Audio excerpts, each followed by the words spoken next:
Hi guys. இன்னைக்கு நானா ஓனா எழுதின கதையோட சாப்டர் 7 தான் பார்க்க போறோம். ஆக்சுவலா உங்களோட சப்போர்ட் ரொம்பவே நல்லா இருக்கு. ஸோ எனக்கு கன்டின்யூ பண்ணவும் கொஞ்சம் மோட்டிவேட்டடா இருக்கு. இன்னைக்கு சாப்டர் 7லேருந்து தான் பார்க்க போறோம். இந்த சாப்டரோட ஸ்டார்ட்டிங்கில நம்ம அரவிந்தும் சக்தியும் காலேஜுக்கு போயிட்டு இருக்காங்க. அப்படி போயிட்டு இருக்கும்போது சக்தி, "டேய் டீ குடிக்க போலாமா?" "டேய் காசு இல்லடா நீ வேற. உன்ட்ட என்னைக்குப்பா காசு இருந்திருக்குன்னு" இவன் கத்தி சொல்ல, பக்கத்துல இருக்கவங்க எல்லாரும் சிரிக்க ஆரம்பிக்கிறாங்க. இப்போ அப்படியே அனன்யாவ காட்டுறாங்க. அனன்யாவ பத்தி சொல்லணும் அப்படின்னா, அவ ரொம்பவே இந்த ரெஸ்பான்சிபிலிட்டி இருக்க அந்த பொண்ணு. அண்ட் ரொம்ப பேச மாட்டா. ரொம்பவே சைலன்ட்டா இருக்க கேரக்டர். அண்ட் இவ காலையில ஃபுல்லா காலேஜ் படிப்பா. ஈவினிங் ஃபுல்லா கெஃபேல ஒர்க் பண்ணுவா. இவளோட அப்பாவோட அந்த சுமைய இவளும் கொஞ்சம் ஏத்துக்கணும்னு நெனைக்கிற அந்த மாதிரி ஒரு பொண்ணு. இவளுக்கு வந்து அம்மா இல்ல. வெறும் அப்பா மட்டும் தான். அந்த கெஃபேல இருக்க கஸ்டமர்ஸ் எல்லாருக்குமே இவள புடிச்சிருக்கு. அங்க எவ்வளோ பேர் வந்தாலும் இவ ரொம்பவே காமா ஸ்மைல் பண்ணிக்கிட்டே அவங்கள வந்து வெல்கம் பண்றா. அண்ட் அந்த சமயத்துல ஒரு அம்மாவும், ஒரு குழந்தையும் வந்திருக்காங்க. அந்த குழந்தை வந்து, "அம்மா எனக்கு சாக்லேட் கேக்" அப்படின்னு கேட்க, "ஃபர்ஸ்ட்டு நீ இத சாப்பிடுன்னு" சொல்ல அவன் வந்து கோச்சிக்கிறான். இதெல்லாம் அனன்யா பார்த்து சிரிச்சிட்டு இருக்கா லைட்டா.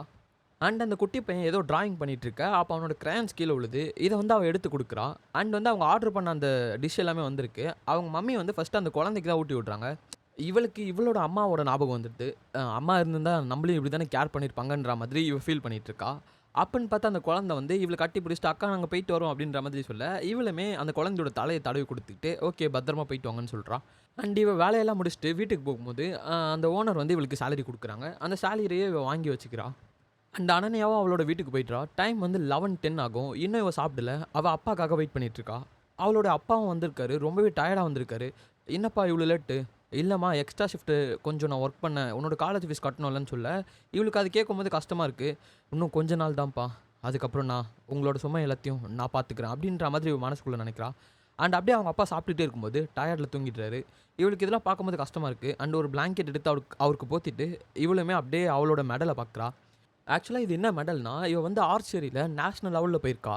அவளோட அப்பாவோட கஷ்டத்த இன்னும் அதிகமாக்க கூடாதுன்னு சொல்லிட்டு, அத சாக்ரிஃபைஸ் பண்ணியிருக்கா. அப்படியே அவளோட அம்மா ஃபோட்டோவ பார்த்து, ஸ்மைல் பண்ணிக்கிட்டு, "நான் இந்த இடத்துல ஸ்ட்ராங்கா தாம்மா இருக்கேன்னு" சொல்லிக்கிட்டு, அவ கண்லேருந்து தண்ணி வருது. இப்ப அப்படியே நித்தின காட்டுறாங்க. காலங்காத்தால எழுந்து அவன் பாட்டுன்னு படிக்க ஆரம்பிக்கிறான். பின்னாடி பார்த்தா அவங்க அப்பா சோஃபால தூங்கிட்டு இருக்காரு. அண்ட் அவர சுத்தி வெறும் இந்த சரக்கு பாட்டிலா தான் இருக்கு. கஷ்டப்பட்டு வேர்ல்டு கப்பு அது இதுன்னு போயிட்டு, அதில ஜெயிச்சு வாங்கிட்டு வர கப்ப கூட வீடு ஃபுல்லா பரப்பி வச்சிருக்க மாட்டாங்க.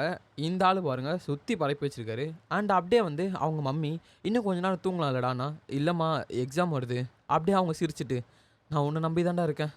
நீ தான் என்னோட கடைசி ஹோப்" அப்படின்னு சொல்ல, நிதின் சிரிக்கிறான். அந்த சிரிப்புக்கு பின்னாடி எவ்வளோ வலி இருக்குன்றது அவங்க அம்மாக்கு அப்ப தெரியாது.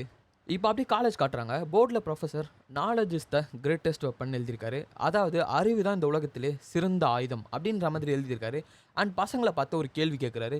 "ஆஸ்திரேலியால சிறந்த வெப்பன் எது?" அப்படின்னு கேட்க, பசங்கள்ல ஒருத்தன் ஒண்ணு சொல்றான்.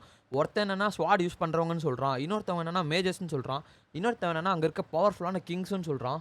புரொஃபசர் அதெல்லாம் கேட்டு சிரிச்சுட்டு, "இல்ல, யாருக்கு நல்லா வரலாறு தெரிஞ்சிருக்கோ அவங்க தான்" சொல்ல, முதல் முறையா நிதின் வந்து புரொஃபசர பார்க்குறான். "என்னது வரலாறு தெரிஞ்சவங்களா?" அப்போ புரொஃபசர் என்ன சொல்றாரு? "வரலாறுக்கு அவ்ளோ பவர் இருக்கா?"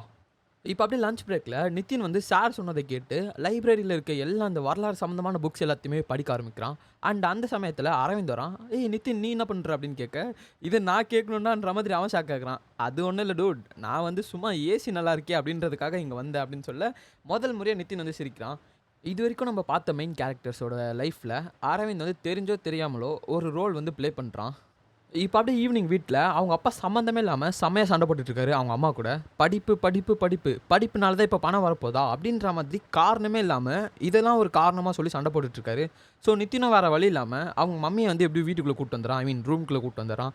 அண்ட் அவன் திருப்பி போய் படிக்க ஆரம்பிக்கிறான். அப்படி படிக்கும்போது அவன் கண்லேருந்து ஒரு துளி வந்து அந்த புக்ல படுது. ஆக்சுவலா நம்மள சுத்தியும் இந்த மாதிரி ஒரு பெர்சன்ஸ் இருப்பாங்க. கரெக்ட்டா சொல்லணும்னா, ஒருத்தன் வந்து எப்ப பாரு படிச்சுட்டே இருப்பான். நமக்கே புரியாது. "என்னடா எப்ப பாரு படிச்சுட்டு இருக்க? அப்படி என்ன தான்டா இருக்கு?" அப்படின்ற மாதிரி நமக்கு தோணும். அந்த மாரி ஆளுங்கள நம்ம ஈஸியா மார்க் பண்ணிருவோம். "டேய் இவன் ஒரு படிப்பாளிடா, இவன் சாம்பார்றா இவன்." அந்த மாதிரி வந்து நம்ம ஈஸியா மார்க் பண்ணிருவோம். ஆனா அவங்களுக்கு பின்னாடி ஒரு பெரிய வலி இருக்கும். அந்த வலியிலிருந்து அவங்க வெளிய வரத்துக்காக தான் இந்த மாதிரி படிக்கிறது, எப்படியாவது லைஃப்ல படிச்சா நம்ம மேல வந்துடலான்ற மாதிரி நெனச்சு, அவங்க இவ்வளோ கஷ்டப்பட்டு படிச்சுட்டு இருப்பாங்க. இப்ப அப்படியே நடுராத்திரி ஆகுது. கரண்ட்லாம் வீட்ல போயிடுச்சு. வெறும் ஒரு மெழுகுவர்த்தி ஏத்தி இவன் பாட்டுன்னு படிச்சுட்டு இருக்கான். அப்படி படிச்சுட்டே இருக்கும்போது தெரியாம தூங்கிடுறான்.